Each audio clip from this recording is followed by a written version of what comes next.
একটা বড় বিভাজনের পথ তৈরি করার চেষ্টা চলছে। বিএনপির মহাসচিব মির্জা ফখরুল ইসলাম আলমগীর বলেছেন, আজ বাংলাদেশে একটি বিভাজনের পথ তৈরি করার চেষ্টা চলছে। ধর্মের নামে বিভাজন। আমরা ধর্মবিশ্বাসী মানুষ হলেও ধর্ম নিয়ে রাষ্ট্র ও সমাজকে বিভাজন করি না।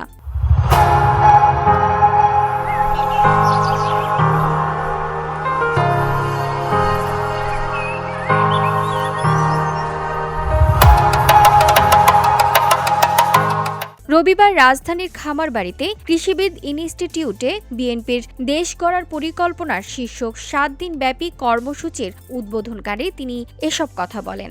অনুষ্ঠানে সমাপনী বক্তব্য রাখবেন বিএনপির ভারপ্রাপ্ত চেয়ারম্যান তারেক রহমান। সভাপতিত্ব করছেন দলের সিনিয়র যুগ্ম মহাসচিব অ্যাডভোকেট রুহুল কবির রিজভী। মির্জা ফখরুল বলেন, আমাদের সব সময় মনে রাখতে হবে ২৪শে জুলাই গোটা বাংলাদেশের মানুষের মন মানসিকতায় এবং তরুণ সমাজের মন মানসিকতায় অনেক পরিবর্তন এনে দিয়েছে। এখন সবাই পরিবর্তন চায়, পরিবর্তন সর্বক্ষেত্রেই চাই, রাষ্ট্র পরিচালনার ক্ষেত্রে চাই, আমাদের চিন্তা ভাবনার মধ্যে চাই। আমরা একটি নতুন বাংলাদেশ দেখতে চাই। সবাই পরিবর্তন চায়, পরিবর্তন সর্বক্ষেত্রে চায়, রাষ্ট্রের পরিচালনার ক্ষেত্রে চায়, আমাদের চিন্তা ভাবনার মধ্যে চায়। আমরা একটা নতুন বাংলাদেশ দেখতে চাই।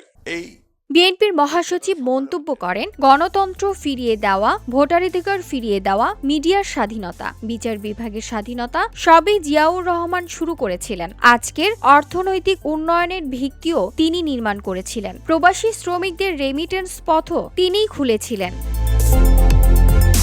VOD Bangla news desk.